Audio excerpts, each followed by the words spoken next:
Teteh kalau sering mimpi basah kenapa ya teh? Ini kalau selintas ini pertanyaan ini seperti main-main ya. Tapi enggak kok, ini enggak apa ini pertanyaan kakak Datua ini sebetulnya tidak main-main ya. Itu sih Kak Datua itu ya tergantung ya. Semoga aja ini kakak sering mimpi basah itu bukan teguran dari Allah ya. Loh kok bisa teguran dari Allah teh kita sering mimpi basah? Karena begini kakak Datua. Karena kalau di dalam fikih itu mimpi basah itu dengan istilahnya ikhtilam ya kayak ikhtilam. Kalau bahasa fikihnya karena ikhtilam itu ada ikhtilam karomah, ada ikhtilam nikmah, ada ikhtilam ukubah. Apa itu kak? Jadi gini kak, kalau ikhtilam nikmah itu misalkan kita tuh mimpi basah ya kakak siapa tadi teh kakak Datua. Misalkan kita itu ketika kita bangun tidur itu keluar air nutfah. Tapi dipikir-pikir sama kakak Datua, aku malam mimpi apa ya gitu. Aku nggak ingat itu malam itu mimpi apa ya, karena kalau mimpi itu terkadang nggak puguh cerita alurnya ya, tahu-tahu loncat-loncat kalau mimpi itu biasanya ya. Kata kakak Datu aku nggak tahu ya, diingat-ingat aku mimpi apa waktu malam. Tapi kok tahu-tahu sekarang aku ketika bangun ada basahan. Oh ini ternyata air mani. Maka itu dikatakan dengan ikhtilam nikmah. Yang kedua itu ada dengan dikatakan dengan ikhtilam karomah.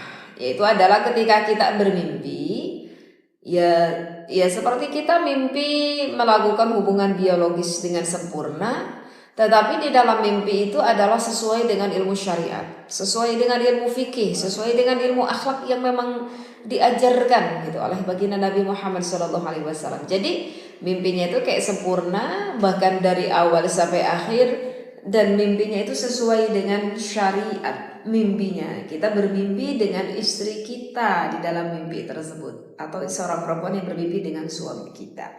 Nah kalau ini bisa dikatakan ya ini adalah rizki dari Allah, ya ini dikatakan dengan ikhtilam karomah. Nah yang ketiga ini kakak nih, nggak tahu ini kakak mimpinya masuk kemana. Yang ketiga itu adalah ikhtilam ukubah. Kalau ikhtilam ukubah itu kakak bermimpinya itu tidak sesuai dengan syariat agama yang dianjurkan bermimpinya itu. Ya, misalkan hubungan biologisnya bagaimana gitu ya yang melenceng dari syariat, dan kakak itu bermimpi dengan wanita yang bukan mahram. Maksudnya bukan bermimpi dengan istri kita nih gitu kakak itu. Dengan siapa teh aku bermimpinya, gak tahu dalam mimpi itu dengan siapa kakak bermimpinya. Misalkan dengan wanita seksai, misalkan dengan artis siapa gitu ya. Nah kemungkinan besar itu ada alih syaitan itu yang masuk ke dalam mimpi kita. Nah jika mimpinya seperti itu, kakak bermimpi bukan dengan istri kita atau suami kita, dan di dalam mimpinya pun misalkan melakukan kayak seperti hubungan yang dilarang oleh agama misalkan, nah ini maka termasuk ikhtilam ukubah, dan ini merupakan kata ulama salah satu pertanda kalau ya kita sudah cukup terlalu banyak melakukan dosa yang berhubungan dengan, bisa saja yang berhubungan dengan dosa mata.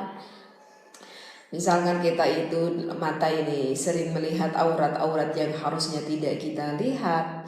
Dari mata itu misalkan terkhoyali, terbayang-bayangi seperti itu akan sosok wanita tersebut.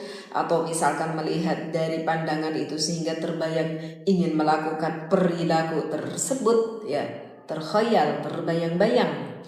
Atau bisa saja ketika kita hendak mau tidurnya kita itu tidak ingat pada Allah. Misalkan ya dalam kondisi nggak ingat aja hatinya sama Allah, ya jangankan berdoa, walaupun hatinya juga nggak ingat. Nah ini kata ulama bisa saja itu adalah ikhtilam ukubah, karena itu memang mimpi yang semata-mata memang datangnya itu dari syaitan seperti itu ya. Maka kalau misalkan ini kakak tadi yang bertanya itu kalau sering mimpinya adalah mimpi ukubah, ini suatu pertanda bagi kita ya sesegera mungkin lah kita itu harus segera bertaubat kepada Allah, karena berarti ada mata kita yang dosa, ada pikiran kita yang kotor, ada hati kita yang kotor yang dosa ya, karena kita terlalu banyak mengkhoyal, terkhoyali seperti itu ya.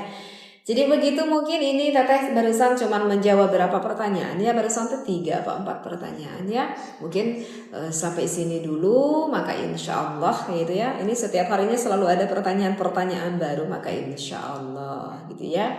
Teteh akan menjawab kembali pertanyaan dari kakak-kakak semuanya, itu pun jika Teteh pahami.